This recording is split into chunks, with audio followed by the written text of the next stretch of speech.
La libertad cristiana es uno de esos temas del que no podemos alejarnos mucho tiempo en la dieta de enseñanza que traemos a la iglesia, debido al impacto que tiene esta enseñanza, no solo en nuestras vidas cristianas individuales, sino también en la vida y ministerio de toda iglesia local. Pero antes de entrar directamente en el pasaje de Romanos 14 que el pastor Lester leyó hace un momento, permítanme, hermanos, tomar unos minutos para traer dos consideraciones generales que son necesarias para el buen entendimiento de lo que Pablo está diciendo en este pasaje. Y la primera consideración general que yo quiero traer es el contexto de este pasaje. Recuerden, como hemos dicho muchas veces, un texto fuera de contexto se convierte en un pretexto.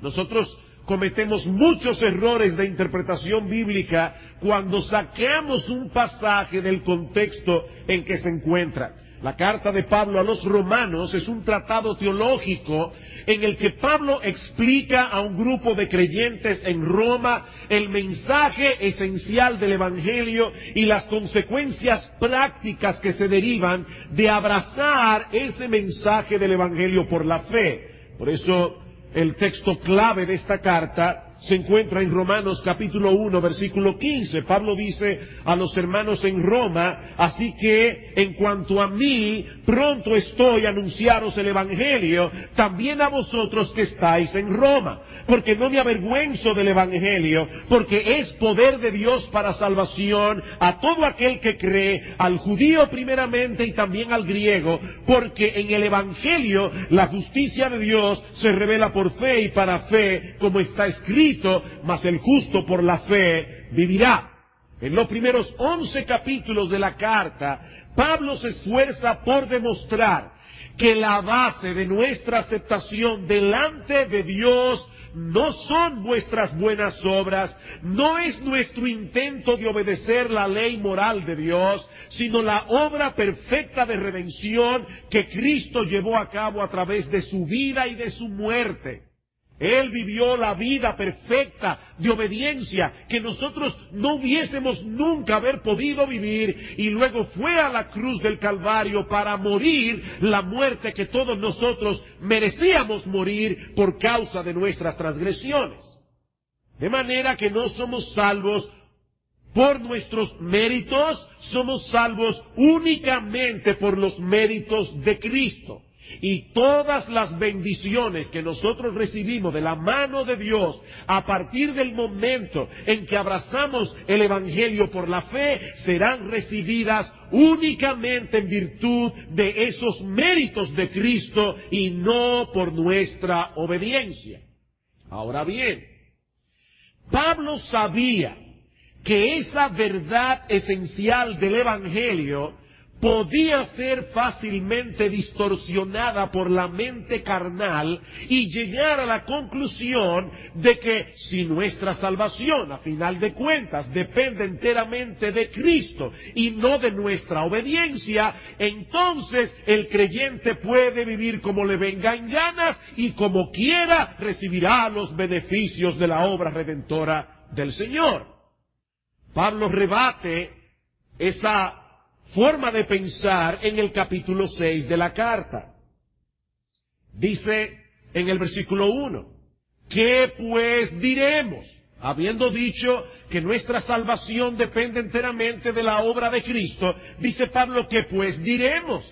¿Perseveraremos en el pecado para que la gracia abunde? En ninguna manera, porque los que hemos muerto al pecado, ¿cómo viviremos aún en él? La muerte de Cristo en la cruz no solo garantiza nuestra salvación, sino también nuestra santificación. Todos aquellos que están unidos a Cristo por la fe han muerto a su vida de pecado, han sido libertados de la esclavitud del pecado para que ahora puedan rendir a Dios una obediencia sincera, aunque no perfecta, de este lado de la eternidad. Versículo 3. ¿O no sabéis que todos los que hemos sido bautizados en Cristo Jesús hemos sido bautizados en su muerte? Porque somos sepultados juntamente con Él para muerte por el bautismo, a fin de que como Cristo resucitó de los muertos por la gloria del Padre, así también nosotros andemos en vida nueva. Ese es el tema que Pablo toca en los capítulos 6, 7 y 8 de la carta. A partir del capítulo 12, Pablo comienza a considerar las implicaciones prácticas de abrazar por la fe el mensaje del Evangelio. Y una de las cosas que él vuelve a establecer es el impacto que ese Evangelio debe tener en la santificación de los creyentes. Romanos capítulo 12. Créanme, hermanos, todo esto es importante entenderlo antes de llegar a Romanos 14. Dice Pablo en Romanos capítulo 12, versículo 1, así que, hermanos, os ruego por las misericordias de Dios que presentéis vuestros cuerpos en sacrificio vivo, santo, agradable a Dios, que es vuestro culto racional. No os conforméis a este siglo, no permitan que las personas del mundo los metan en su molde, no se conformen a este siglo, sino transformaos por medio de la renovación de vuestro entendimiento, para que comprobéis cuál sea la buena voluntad de Dios, agradable y perfecta. ¿Qué es lo bueno? Solo aquello que es conforme a la voluntad de Dios. Romanos capítulo 12, versículo 9. El amor sea sin fingimiento, aborreced lo malo, seguid lo bueno. Hermanos míos, hay cosas que son malas desde el punto de vista de la voluntad moral de Dios, y hay cosas que son buenas. Y Pablo dice que una de las consecuencias de haber abrazado el Evangelio es que nosotros debemos aborrecer lo malo. Allí no dice simplemente absténganse, allí dice aborrézcanlo, aborreced lo malo, seguid lo bueno. Romanos capítulo 13, versículo 8. No debáis a nadie nada, sino el amaros unos a otros, porque el que ama al prójimo ha cumplido la ley. Porque no adulterarás, no matarás, no hurtarás, no dirás falso testimonio, no codiciarás, y cualquier otro mandamiento en esta sentencia se resume: amarás a tu prójimo como a ti mismo. El amor no hace mal al prójimo, así que el cumplimiento de la ley es el amor. Y ahora escuchen. Y esto conociendo el tiempo, que es ya hora de levantarnos del sueño, porque ahora está más cerca de nosotros nuestra salvación que cuando creímos. La noche está avanzada y se acerca el día. Desechemos pues las obras de las tinieblas y vistámonos las armas de la luz. Andemos como de día, honestamente, no en glotonerías y borracheras, no en lujurias y lascivia, no en contiendas y envidia, sino vestíos del Señor Jesucristo y no proveáis para los deseos de la carne. Mis hermanos, al pasar a considerar la enseñanza de Pablo en Romanos capítulo 14 acerca de la libertad cristiana, nosotros no podemos poner de lado estas enseñanzas contenidas en los capítulos anteriores de la carta. Sea lo que sea que Pablo esté enseñando en Romanos 14, él no puede estar contradiciéndose a sí mismo. Hay cosas que son moralmente malas y de las cuales los creyentes deben abstenerse. Los cristianos no tenemos libertad para violar la voluntad moral de Dios, ni para ser indulgentes con la mundanalidad. La libertad cristiana no tiene nada que ver con eso. Absolutamente nada. De hecho, a la luz de lo que Pablo dice en Romanos capítulo 6, regresar a la práctica de esos pecados que caracterizaban nuestras vidas cuando no conocíamos a Cristo, eso no sería libertad, eso sería esclavitud. Romanos capítulo 6, versículo 15. ¿Qué pues? ¿Pecaremos porque no estamos bajo la ley, sino bajo la gracia? En ninguna manera. ¿No sabéis que si os sometéis a alguien como esclavos para obedecerles, sois esclavos de aquel a quien obedecéis, sea del pecado para muerte o sea de la obediencia para vida? En otras palabras, todos aquí somos esclavos de alguien. O somos esclavos del pecado o somos esclavos de la justicia y del Señor. No hay otra opción. Pero gracias a Dios que aunque erais esclavos del pecado, habéis obedecido de corazón aquella forma de doctrina a la cual fuisteis entregados, y libertados del pecado vinisteis a ser siervos de la justicia.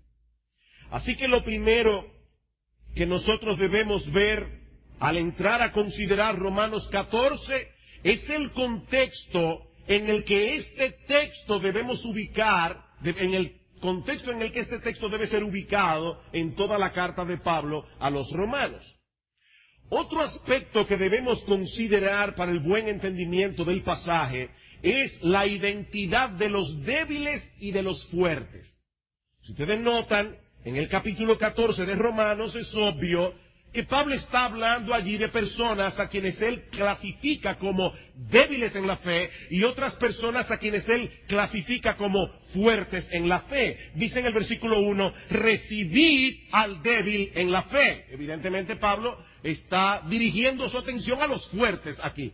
Recibid al débil en la fe, pero no para contender sobre opiniones. Y en el capítulo 15, versículo 1 dice, así que los que somos fuertes debemos soportar las flaquezas de los débiles y no agradarnos a nosotros mismos. ¿Quiénes eran estos hermanos débiles a quienes Pablo se refiere aquí y por qué tenían inconveniente con ciertas prácticas? Bueno, lo primero que debemos decir acerca de ellos, de los hermanos débiles, es que eran verdaderos creyentes en Cristo que habían aceptado sin reservas el mensaje del Evangelio de la salvación por gracia por medio de la fe. Es por eso que el tono de Pablo en esta sección de la carta a los romanos es muy diferente al tono que encontramos en las cartas que él escribe a los Gálatas y a los Colosenses. En las iglesias de Galacia, el problema era la doctrina de los judaizantes. Estos individuos ponían en dudas la eficacia de la obra salvadora de Cristo y querían imponer sobre los creyentes algunos de los rituales y ceremonias de la ley mosaica como prácticas imprescindibles para obtener la salvación. En otras palabras, más simples, los creyentes de Galacia estaban siendo tentados a abrazar un evangelio diferente, un evangelio de salvación por obras. Y por eso es que Pablo pronuncia palabras tan duras comenzando la carta a los Gálatas. Dice en el capítulo 1, versículo 8, si uno de nosotros, un apóstol, os predica un evangelio diferente del que os hemos anunciado, que sea maldito, maldito de Dios, dice Pablo, que sea anatema, aún un ángel del cielo que bajara y predicara otro evangelio diferente, sea maldito de Dios. Sin embargo, cuando leemos Romanos 14, no tenemos ningún indicio de que los hermanos débiles de Roma estuvieran poniendo en juego la integridad del Evangelio. No parece que ellos tuvieran algún problema con la doctrina de la justificación por la fe sola. Es por eso que Pablo no los condena, sino que pide a los demás miembros de la iglesia que los toleren. Y lo mismo podemos decir al comparar este pasaje de Romanos 14 con la carta de Pablo a los Colosenses. Nosotros vimos recientemente en una serie de sermones en la carta a los Colosenses cómo los creyentes en Colosas estaban corriendo el peligro de abrazar prácticas ascéticas con el fin de avanzar en su proceso de santificación. ¿Y qué significa la palabra ascetismo?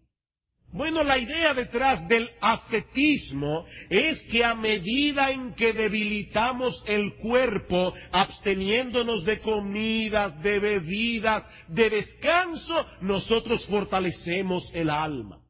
La palabra Ascetismo proviene del griego askesis, que significa ejercicio o entrenamiento. El ascetismo promueve una vida de privación para alcanzar un fin espiritual. Los americanos han acuñado una frase muy famosa: no pain, no gain. No hay dolor, no hay ganancia. Bueno, los ascetas dicen lo mismo: no hay dolor físico, entonces tampoco hay ganancia espiritual. Y Pablo rebate esa idea tan extraña al Evangelio, pero una vez más, en Romanos 14, nosotros no encontramos ningún indicio de que estos hermanos débiles de Roma estuvieran poniendo en juego la integridad de la doctrina bíblica de la santificación. Más bien parece que estos creyentes débiles de Roma, y mis hermanos, esto que yo voy a decir ahora es crucial para entender todo lo que viene. Estos creyentes débiles de Roma eran cristianos que en su mayoría, no totalidad, pero en su mayoría, parece que provenían de un trasfondo judío y a los cuales les resultaba muy difícil despegarse por completo de las regulaciones en lo tocante a la dieta o a las festividades religiosas en las que ellos habían vivido toda su vida. Aunque es probable que en este grupo estuvieran incluidos también cristianos gentiles que tampoco se sintieran en la libertad de comer de todo por otras razones diferentes. Noten lo que dice Pablo en el versículo 2 de Romanos 14. Porque uno cree que se ha de comer de todo, otro que es débil come legumbres. El que come no menosprecia al que no come. Y el que no come no juzgue al que come, porque Dios le ha recibido. ¿Tú quién eres que juzgas al criado ajeno? Para su propio Señor está en pie o cae, pero estará firme, porque poderoso es el Señor para hacerle estar firme. Uno hace diferencia entre día y día, otro juzga iguales todos los días. Cada uno esté plenamente convencido en su propia mente. El que hace caso del día lo hace para el Señor. El que no hace caso del día para el Señor no lo hace. El que come para el Señor come porque da gracias a Dios. Y el que no come para el Señor no come y también da gracias a Dios. Yo no voy a entrar, hermanos, en el tema del día del Señor en esta noche, porque eso ya lo vimos en una serie y ese no es mi foco de atención aquí. Yo tengo la convicción de que Pablo está hablando de las diversas festividades religiosas que los judíos guardaban en el Antiguo Testamento. Ahora, el asunto que debemos resaltar es que estos creyentes en Roma no tenían libertad en sus conciencias para hacer ciertas cosas. Comer carne o beber vino, como vemos más adelante, o para dejar de guardar ciertas fiestas del calendario judío. Ustedes recuerdan, mis hermanos, lo que sucedió en Hechos capítulo 10, que el apóstol Pedro estaba en el techo de una casa orando y de repente tuvo una visión, dice que bajó un lienzo del cielo donde había muchos animales que para los judíos eran inmundos, es decir, esta carne de esos animales los judíos no podían comerla y el Señor le dice a Pedro: Pedro, mata y come. ¿Y qué le dice el Señor? ¿Qué le dice Pedro al Señor? No, Señor, yo nunca en mi vida he comido nada inmundo. El mismo apóstol Pedro no había entendido ciertas consecuencias que habían venido en el nuevo pacto luego de la muerte de Cristo en la cruz. De manera, mis hermanos, que la debilidad de la que Pablo está hablando aquí no es de la voluntad ni del carácter. Oigan esto. Cuando Pablo habla de un hermano débil, no está hablando de alguien que tiene un carácter débil. No está hablando de alguien que tiene una voluntad débil. No está hablando de una persona que fácilmente puede ser enredado a hacer una cosa que él no debe hacer, no. Dice Pablo: recibid al débil en la fe, en la fe. Y como bien señala un comentarista, se trata de una debilidad en cuanto a la seguridad de que la fe de uno le permite hacer ciertas cosas. Voy a repetir eso. ¿Qué es debilidad en la fe? Es la debilidad en cuanto a la seguridad de que la fe de uno le permite hacer ciertas cosas. ¿Puedo yo comer esta comida ahora que soy cristiano? ¿Puedo yo beber vino? ¿Puedo yo participar de estas cosas? Otro comentarista lo explica de esta manera. La palabra fe, recibid al débil en la fe, no se refiere directamente a las creencias en general, sino a las convicciones sobre lo que dicha fe le permite a tal persona hacer. La expresión alude simplemente a quienes piensan que su fe no les permite hacer ciertas cosas que los fuertes se sienten en la libertad de hacer. Vayan conmigo a 1 Corintios capítulo 8. Yo no voy a entrar ahora en este pasaje de lleno, lo vamos a ver la semana que viene más ampliamente. Pero noten cómo Pablo conecta el débil en la fe con ignorancia en ciertos aspectos.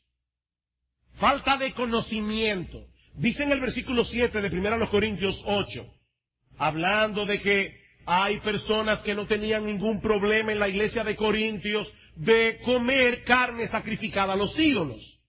Y Pablo dice, pero no en todos hay este conocimiento, porque algunos, habituados hasta aquí a los ídolos, comen como sacrificado a ídolos, y su conciencia, siendo débil, se contamina. Versículo 9. Pero mirad que esta libertad vuestra no venga a ser tropezadero para los débiles, porque si alguno te ve a ti que tienes conocimiento, entonces, ¿qué era lo que le faltaba a los débiles? Conocimiento. Si alguno te ve a ti que tienes conocimiento, sentado en la mesa en un lugar de ídolos, la conciencia de aquel que es débil no será estimulada a comer de lo sacrificado a los ídolos, y por el conocimiento tuyo se perderá el hermano débil por quien Cristo murió. ¿Ven el punto aquí, hermanos? Debilidad, falta de conocimiento. Ahora bien, este conflicto entre los débiles y los fuertes estaba poniendo en juego la unidad de la iglesia en Roma. Los débiles estaban condenando a los fuertes. ¿Ustedes han oído ese tipo de personas que dice, yo no entiendo cómo puede ser posible que un cristiano, y ya lo que sigue por ahí, es un juicio de condenación? Los débiles estaban condenando a los fuertes. Y los fuertes, a su vez, estaban desdeñando, estaban maltratando, estaban desconsiderando a los débiles. Y probablemente los estaban presionando para que cambiaran de convicción. Déjeme explicar esto con un ejemplo contemporáneo, porque aquí no tenemos problemas, que yo sepa, con nadie que viene de un trasfondo judío, que es lo que Pablo está tratando aquí probablemente. Imaginen a un individuo que fue criado en un hogar donde se le enseñó desde pequeño que los cristianos no debían tomar nada de alcohol, ni siquiera una copa de vino. Desde pequeño, ese niño es llevado por sus padres a la iglesia, una iglesia que posee esa misma convicción. Y es allí donde esta persona conoce al Señor, es allí donde da sus primeros pasos en la fe. Pero resulta que unos años más tarde, este creyente tiene que mudarse de localidad. Y allí comienza a visitar una iglesia donde los hermanos que asisten a ella no tienen inconveniente con el uso moderado del vino.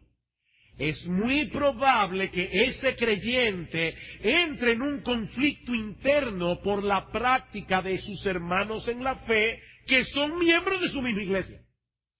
Ahora noten algo importante. Aquellos que son débiles en el sentido en el que Pablo está diciendo aquí y que ya hemos descrito, tal vez son fuertes en otras cosas. Ellos son débiles en el sentido de que no saben de qué pueden participar en su libertad cristiana. En eso es que son débiles. Pero probablemente esos hermanos son bien fuertes en otra cosa. De la misma manera, es muy probable que un creyente fuerte, que tiene una conciencia bien educada, sea débil en otras cosas. Por ejemplo, estos cristianos de Roma evidentemente estaban siendo débiles en el amor. Ellos no querían de ninguna manera poner límites a su libertad cristiana, aunque eso fuera piedra de tropiezo para otros. En ese sentido, estos hermanos fuertes eran sumamente débiles. Débiles en el dominio propio, débiles en el amor a Dios y a sus hermanos. De paso, es interesante notar que Romanos 14 está después de Romanos 13. Yo espero que hayan visto eso antes, ¿verdad? Que no se están enterando ahora. ¿Y cuál es el tema de Romanos 13? Pablo habla en Romanos capítulo 13, versículo 8, como vimos hace un momento, acerca del amor. El amor. Romanos 14 es una aplicación de ese amor del que Pablo está hablando en Romanos 13. Bien, hermanos, habiendo considerado el contexto de este pasaje, habiendo considerado la identidad de los fuertes y los débiles, en el tiempo que nos resta, yo quisiera concentrarme en la problemática de los hermanos débiles, para entonces el domingo que viene pasar a considerar la problemática de los hermanos fuertes y traer algunas aplicaciones para los dos grupos en la iglesia. Romanos 14 es uno de esos pasajes que se citan a menudo para pedirle a los hermanos fuertes que limiten su libertad por amor a los débiles. Y vamos a ver que hay algo de eso aquí, lo veremos el domingo que viene.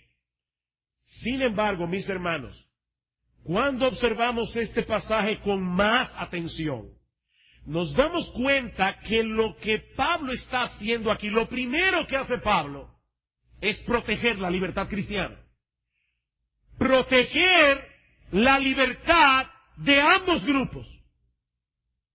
Unos tenían la libertad de participar de ciertas cosas sin tener que ser juzgados por aquellos que no participaban, así como los otros tenían libertad de abstenerse sin tener que ser criticados, sin tener que ser menospreciados por aquellos que no se abstenían.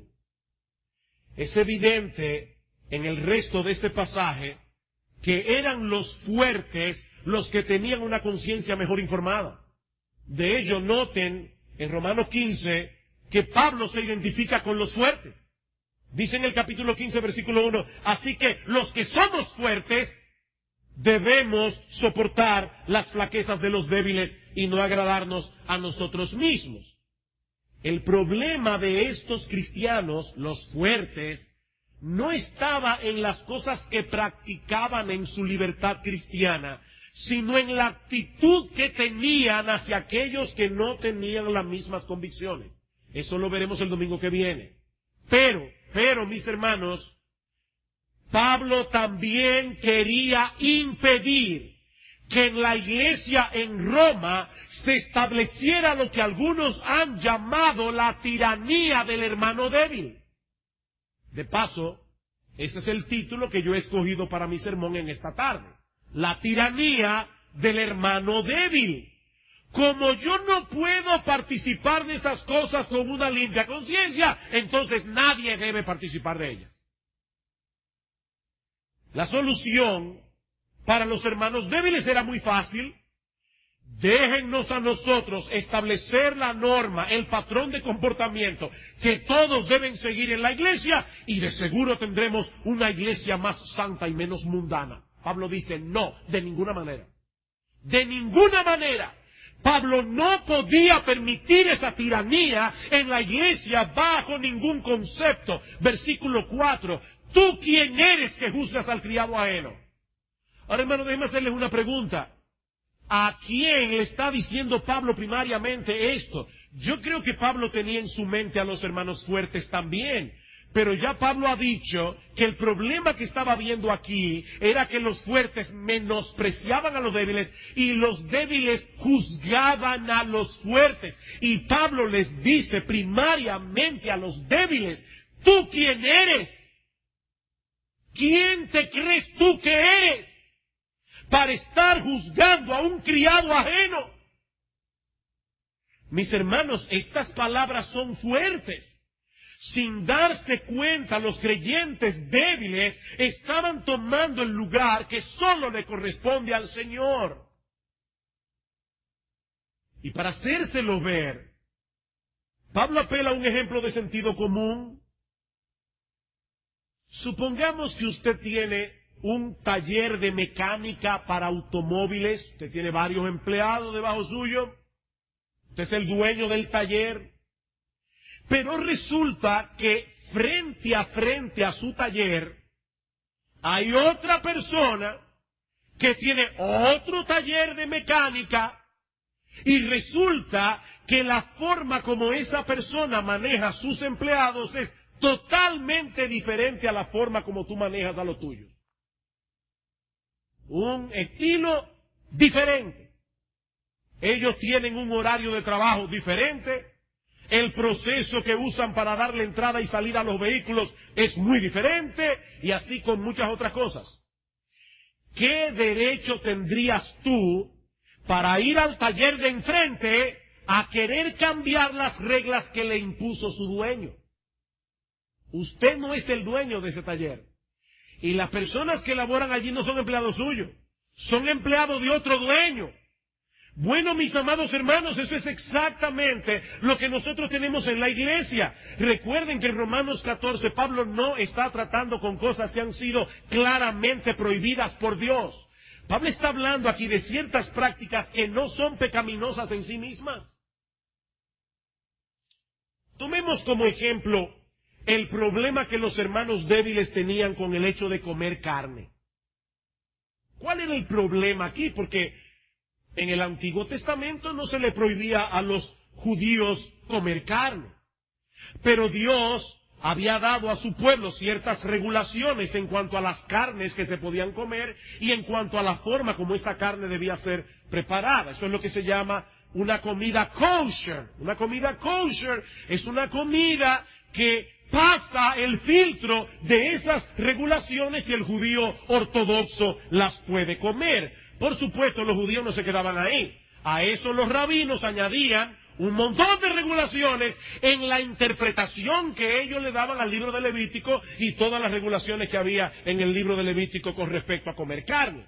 Los hermanos débiles de la iglesia en Roma, muchos de los cuales se habían criado en el contexto del judaísmo, probablemente razonaban de este modo. Y aquí estoy citando al comentarista Guillermo Hendrickson. Él dice: en esta ciudad pagana, ¿cómo sabemos si alguna carne es en realidad limpia? ¿Cómo sabemos si el animal del que proviene es un animal limpio? ¿Y cómo sabemos si ha sido preparado del modo prescrito? ¿Y cómo sabemos si no ha sido primeramente ofrecido a los ídolos? ¿Cuál era el camino más seguro para los hermanos débiles? Dejar de comer carne. Yo prefiero no comer carne, porque yo no estoy seguro de cómo fue que prepararon esa carne. Yo no estoy seguro si me están vendiendo carne de rey y resulta que es carne de gato. Yo prefiero no comer carne. ¿Y saben lo que les dice Pablo en Romanos 14? Y ustedes hacen bien. Oigan esto. Pablo les dice en Romanos 14, ustedes hacen bien.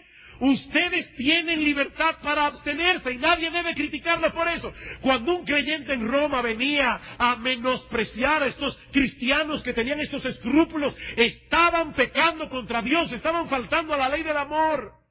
Pablo les dice, bien, ustedes deben abstenerse. ¿Saben por qué? Porque lo que no proviene de fe es pecado, como dice en el versículo 23. Mi amado hermano, escúchame una cosa. Si hay alguna práctica que tú piensas que es pecado, ni que tú veas a los 6 pastores de esta iglesia, ni a todos los diáconos haciéndolo, no lo hagas. Llévate de tu conciencia. Porque si tú lo haces con la duda de que eso puede ser pecaminoso, ¿sabes lo que tú estás diciendo? Que a ti no te importa si eso agrada o desagrada a Dios. Así que Pablo está protegiendo aquí la libertad cristiana de los hermanos débiles. La libertad a no comer carne, la libertad de abstenerse, pero también está protegiendo la libertad de los hermanos fuertes. Pablo les dice, ustedes no traten de imponer sus criterios sobre todos los demás miembros de la iglesia. ¿Saben por qué? Porque ellos también comían con gratitud a Dios, que les permitía disfrutar de esa comida. Versículo 5. Uno hace diferencia entre día y día, otro juzga iguales todos los días. Cada uno esté plenamente convencido en su propia mente. El que hace caso del día lo hace para el Señor. El que no hace caso del día, para el Señor no lo hace. El que come, para el Señor come, porque da gracias a Dios. Y el que no come, para el Señor no come, y da gracias a Dios. Noten algo interesante, mis hermanos, en el versículo 5. Pablo espera que estos creyentes en Roma, sean fuertes o sean débiles, todos los creyentes en Roma hicieran dos cosas. Lo primero era que cada uno se formara su propia opinión, considerando seriamente la enseñanza de las Escrituras al respecto.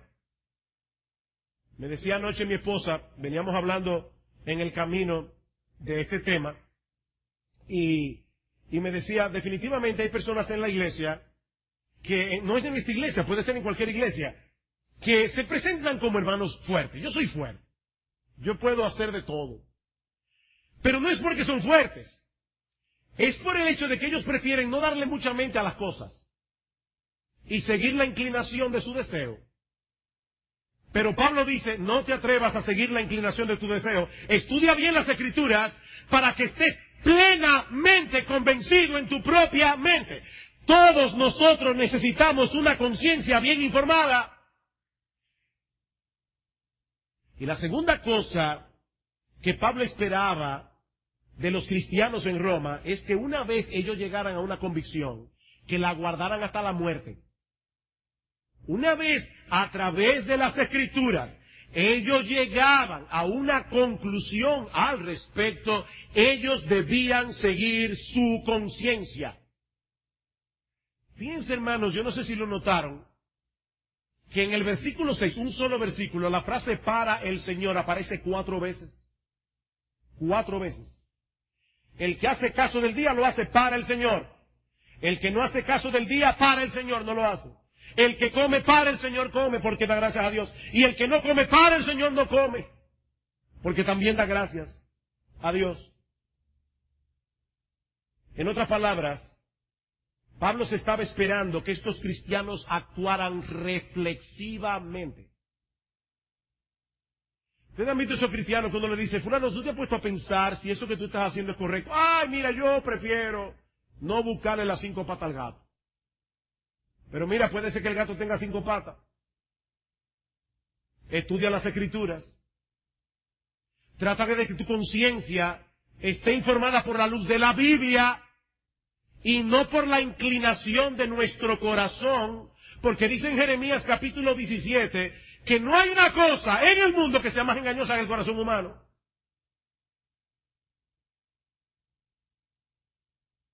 Pero una vez ese creyente tomaba una decisión con respecto a esas cosas que no estaban claramente prohibidas en la Biblia, su decisión debía ser respetada en la iglesia, tanto si decidía participar como si decidía abstenerse. Eso es lo que va a guardar la paz en la iglesia. Versículo 7. Porque ninguno de nosotros vive para sí, y ninguno muere para sí. Pues si vivimos, para el Señor vivimos, y si morimos, para el Señor morimos. Así pues, sea que vivamos o que muramos, del Señor somos, porque Cristo para esto murió y resucitó y volvió a vivir, para ser Señor, así de los muertos como de los que viven. El mismo Cristo que murió por los hermanos débiles es el mismo Cristo que murió por los hermanos fuertes. Y la misma salvación que disfrutaban los hermanos fuertes era la misma que disfrutaban los débiles. Jesucristo es el Señor y dueño tanto de unos como de otros, y por lo tanto, en asuntos de conciencia, es únicamente a Él a quien tenemos que darle cuenta. Permítanme poner otro ejemplo contemporáneo. Supongamos que algún hermano aquí entiende Y no porque es débil. Este ejemplo que yo voy a poner ahora no es de un hermano débil. Pero imaginemos a un creyente aquí en la iglesia que entiende y decide abstenerse de tomar bebidas alcohólicas, incluyendo el uso moderado del vino o de cualquier licor, debido al uso abusivo que muchos hacen del alcohol en nuestra sociedad. En tal caso, este hermano no puede ser catalogado como un hermano débil, sino más bien como alguien que entiende que lo más prudente es abstenerse de las bebidas alcohólicas. Yo prefiero en un país como este no tener nada que ver con eso. ¿Saben qué, mis hermanos? Esa actitud es digna de alabanza. También puede darse el caso de un hermano que antes de venir a Cristo tuvo muchos problemas con el alcohol. Y él prefiere mantenerse lo más lejos posible de toda bebida alcohólica. ¿Saben qué, mis hermanos? Esa es una medida sensata. Aunque vuelvo y aclaro, este hermano no puede ser catalogado de débil, porque Pablo está hablando de debilidad en otro sentido en este pasaje. Él es débil en otro aspecto, pero no en el que yo estoy hablando aquí en Romanos 14. Recuerden que un hermano débil es alguien que decide por razones religiosas, por agradar al Señor, abstenerse de algo porque él no está seguro si su fe le permite hacer tal cosa. Eso es un hermano débil. Y no porque vea algún peligro potencial en el asunto. Pero yo traigo estos dos ejemplos porque el principio establecido por Pablo en Romanos 14 se puede aplicar también a estos casos. Mis hermanos, prohíbe la Biblia el uso moderado del vino. No. Y miren, hay personas que hacen maravillas para tratar de probar que la palabra vino en el Nuevo Testamento y en el Antiguo Testamento era jugo de uva. No, no era jugo de uva. Era una bebida que podía embriagar si se hacía en exceso. La Biblia prohíbe claramente la borrachera. La Biblia prohíbe tajantemente que una persona se embriague. La Biblia dice que los borrachos no entrarán en el reino de Dios. Eso está claro en la Biblia. Lo que la Biblia no enseña es que uno no puede tomarse ni siquiera una gota de vino. Por lo tanto, sería incorrecto que estos dos hermanos que yo acabo de mencionar, el que se abstiene para no ser partícipe en una sociedad que ha sufrido tanto por culpa del alcohol, el hermano que se abstiene por esa razón y el otro que se abstiene porque en su vida pasada el alcohol era un problema, estos dos hermanos tienen derecho a tomar la decisión que han tomado. Es más, tal vez es muy sensato lo que están haciendo, pero es incorrecto que comiencen una campaña para imponer esa norma en la iglesia y al mismo tiempo juzgue como un mundano y un carnal al que no lo haga, al que no se someta. Eso es lo que Pablo está prohibiendo aquí. Eso es lo que Pablo está diciendo, pero ¿quién eres tú para juzgar al criado ajeno? Lo mismo podemos decir del cine. Lo mismo podemos decir de la televisión. Un cristiano puede llegar a la conclusión de que lo mejor para él es abstenerse por completo de ir al cine o de ver televisión. De hecho, puede ser que en el caso de algunos eso es lo mejor que pueden hacer. Pero esa es una decisión personal. Personal. Que de ninguna manera debe ser impuesta sobre todos en la iglesia. Versículo 10. Pero tú, otra vez viene Pablo, ¿por qué juzgas a tu hermano? Eso se lo está diciendo al débil, generalmente. Pero oigan lo que le dice al fuerte. O tú también, ¿por qué menosprecias a tu hermano? Porque todos compareceremos ante el tribunal de Cristo. Porque escrito está, vivo yo, dice el Señor, que ante mí se doblará toda rodilla y toda lengua confesará a Dios, de manera que cada uno de nosotros dará a Dios cuenta de sí mismo. Es posible que cuando Pablo escribió este pasaje haya estado pensando en Mateo 7:1. El Señor Jesucristo dice, no juzguéis para que no seáis juzgados.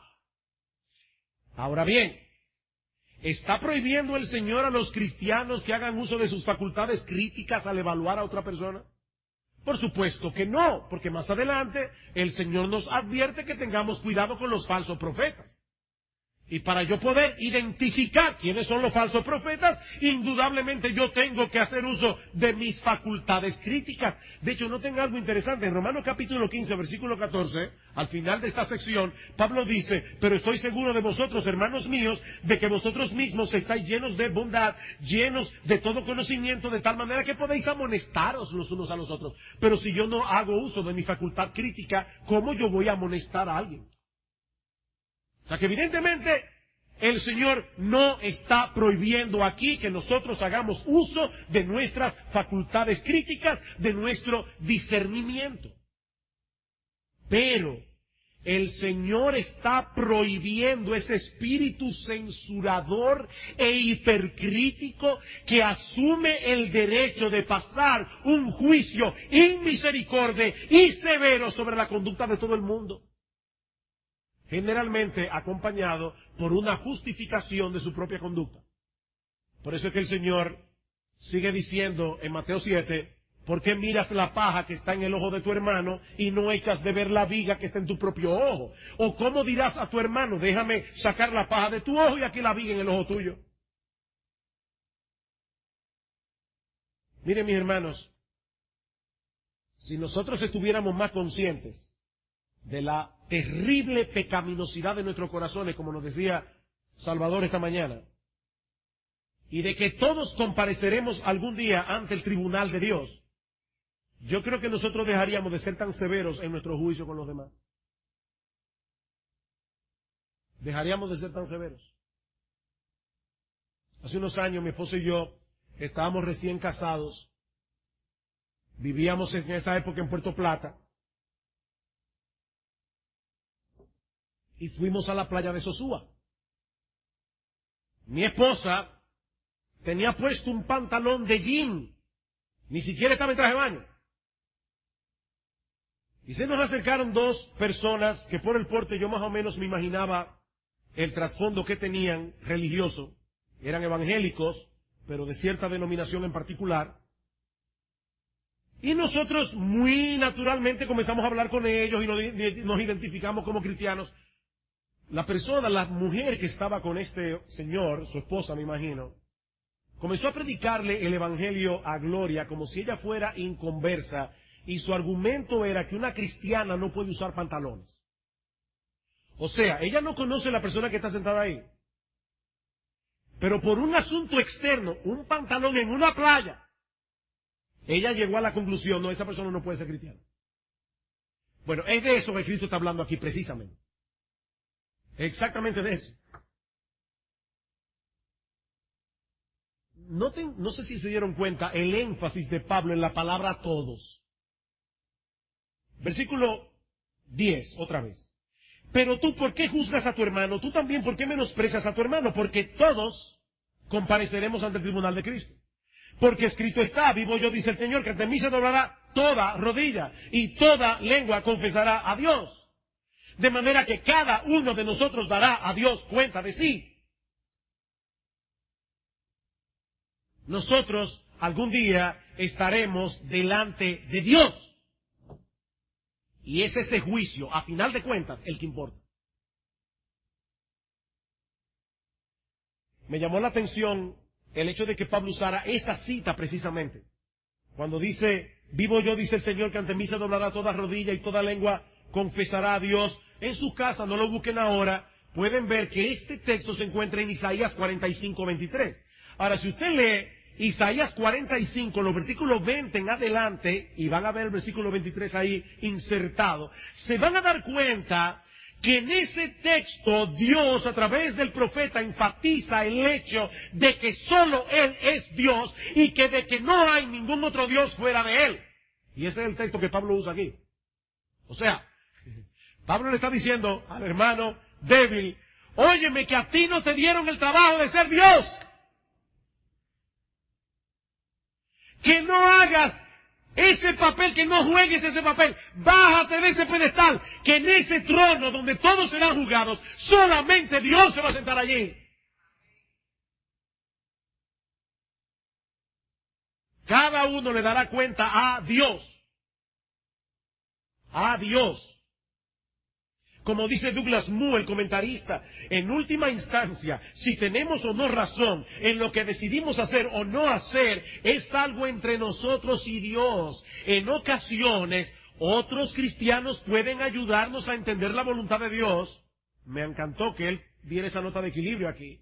Y dirigirnos por buenos caminos, dice Moo, y yo añado a eso, que todo cristiano debe cultivar un espíritu enseñable. Nosotros debemos ser mansos y humildes, pero dice Douglas Moo, es Dios el que tiene la última palabra. Eso no quiere decir que el creyente debe vivir para Dios y desentenderse de todo el mundo. A mí no me importa lo que la gente piense, yo vivo para Dios. No, Pablo dice claramente en 1 Corintios capítulo 10 versículo 32 que nosotros debemos intencionalmente tratar de no ser tropiezo ni a judíos, ni a gentiles, ni a la iglesia de Dios. Lo que esto quiere decir es que el veredicto de aprobación que yo debo procurar obtener con todas mis fuerzas es el de Dios y no el de los hombres. Eso es lo que yo estoy queriendo traer aquí en esta noche.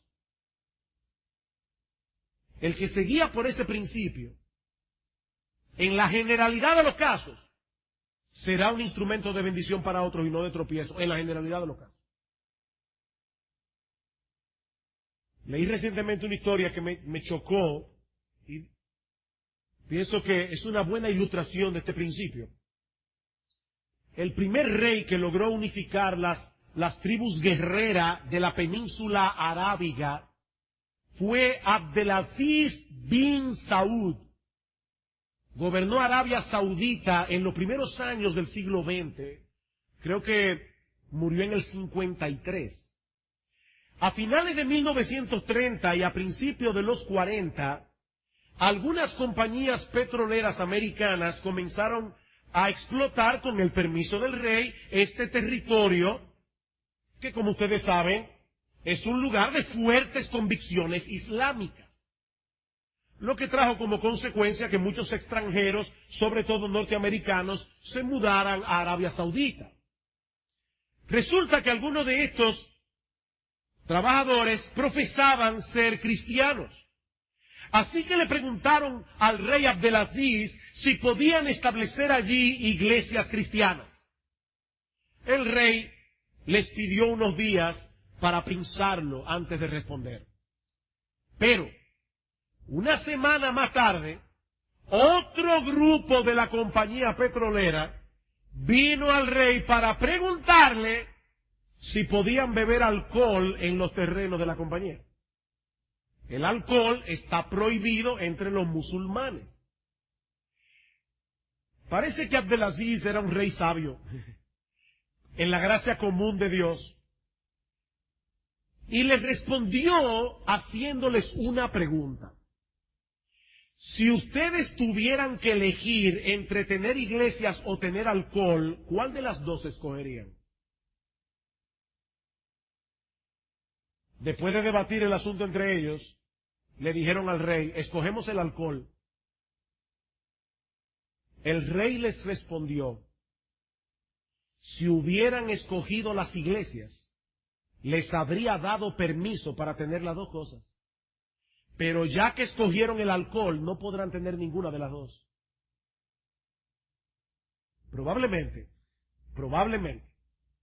este rey entendía que aquellos que tratan de vivir sus vidas delante de Dios se comportarán de una manera responsable, no solo para con ellos mismos, sino también para con los demás. Y eso es precisamente lo que Pablo está haciendo aquí con los miembros de la iglesia en Roma, llevándolos a considerar, el punto neurálgico de esta cuestión. Mis hermanos, tenemos nosotros la conciencia de que somos siervos de Cristo, comprados por su sangre, y que debemos estar dispuestos a hacer todo lo que sea necesario para promover el bienestar de la iglesia que Él compró con esa sangre. Porque si tuviéramos esa conciencia, no habría tantos problemas. Escuchen lo que dice Pablo en Romanos 14:16. No sea pues vituperado vuestro bien, porque el reino de Dios no es comida ni bebida, sino justicia, paz y gozo en el Espíritu Santo, porque el que en esto sirve a Cristo agrada a Dios y es aprobado por los hombres. Así que sigamos lo que contribuye a la paz y a la mutua edificación. No destruyas la obra de Dios por causa de la comida. ¿Y saben cuál es la obra de Dios allí? La iglesia. La iglesia. Lo que Pablo estaba viendo aquí era una trama diabólica para dividir y destruir la iglesia. Y Pablo dice, ustedes no se dan cuenta que no están actuando como siervos de Cristo. Y yo no creo que Pablo allí solamente se refiere a los fuertes. Yo creo también que se lo está diciendo a los débiles. ¿Por qué tú vas a destruir chismeando a medio mundo en la iglesia? ¿Cómo vas a destruir la iglesia? Porque los demás no siguen las normas que tú crees que son las correctas.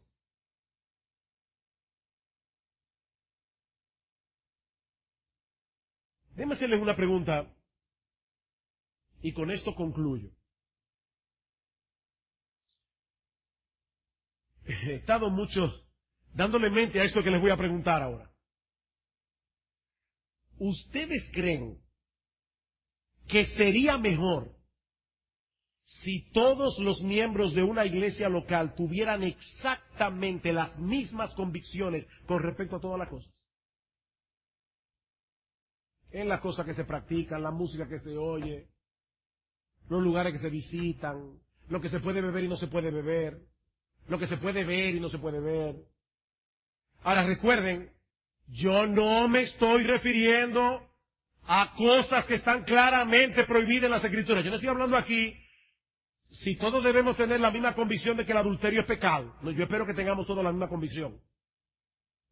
Yo no estoy hablando aquí si todos tenemos la misma convicción de que ver pornografía es pecaminoso. Yo espero que todos tengamos esa convicción aquí. Yo no estoy hablando de eso. Yo estoy hablando de aquellas cosas que no han sido claramente prohibidas en las Escrituras. Mi pregunta es, ¿sería mejor si en esas cosas todos los miembros de la iglesia tuviéramos la misma convicción? Porque yo creo que algunos en la iglesia quisieran que todos tuviéramos las mismas convicciones. Y les da dolor de cabeza que no tengamos la misma convicción. Déjame replantear la pregunta. ¿Dónde puede ser más evidente la gloria de Dios? ¿En una iglesia donde la mayoría tiene las mismas convicciones o en una que ha aprendido a convivir en amor y respeto a pesar de las diferencias? ¿Cuál de las dos iglesias tiene más potencial para glorificar a Dios? Pablo responde la pregunta en Romanos capítulo 15, versículo 5. Pero el Dios de la paciencia y de la consolación os dé entre vosotros un mismo sentir según Cristo Jesús, para que unánimes, este es el sentir. Fíjense que Pablo no dijo que os dé las mismas convicciones. Pablo dice que os dé el mismo sentir, para que unánimes a una voz glorifiquéis al Dios y Padre de nuestro Señor Jesucristo. Por tanto, recibíos los unos a los otros, como también Cristo nos recibió para gloria de Dios. Pues os digo que Cristo Jesús vino a ser siervo de la circuncisión para mostrar la verdad de Dios, para confirmar las promesas hechas a los padres y para que los gentiles glorifiquen a Dios por su misericordia. Y ahí Pablo comienza a citar textos y textos en el Antiguo Testamento que hablaba de esa iglesia que sería conformada por personas de diferente trasfondo. Eso es lo que le da mayor gloria a Jesucristo. Mis hermanos, no hay que ser muy observador para darnos cuenta de la enorme diversidad que puede haber en una iglesia local. Y mientras más grande, más diversidad. Habrá diferencia de edad. ¿Qué debemos hacer? Hacer una iglesia de jóvenes y una iglesia de mediana edad y una iglesia de ancianos. No, eso no es lo que Dios quiere, mis hermanos. Jóvenes, adultos, personas mayores, eso no es lo que Dios quiere. Diferencia de edad, diferencia de madurez espiritual, diferencia de personalidad, diferencia de trasfondo religioso y cultural. Pero como bien señala MacArthur, tal diversidad puede fortalecer a una congregación local porque les recuerda a sus mismos miembros y también da testimonio al mundo que les rodea acerca de la magnitud del poder de Jesucristo para unir en un solo vínculo de amor a personas tan disímiles a fin de tener comunión fraternal en unidad auténtica y profunda. Miren, mis hermanos, cualquiera puede hacer un club social, pero solo Cristo puede hacer una iglesia. Cualquiera puede hacer un club social, pero solo Cristo puede edificar iglesias donde los creyentes se aman entre sí, donde los creyentes se aceptan a pesar de las diferencias. En ese amor, queridos hermanos, y en esa unidad, en la diversidad, es que Dios será mayormente glorificado. Oh, que el Señor nos ayude a seguir creciendo en amor los unos por los otros para que nuestro bendito Salvador sea más ampliamente glorificado en medio nuestro.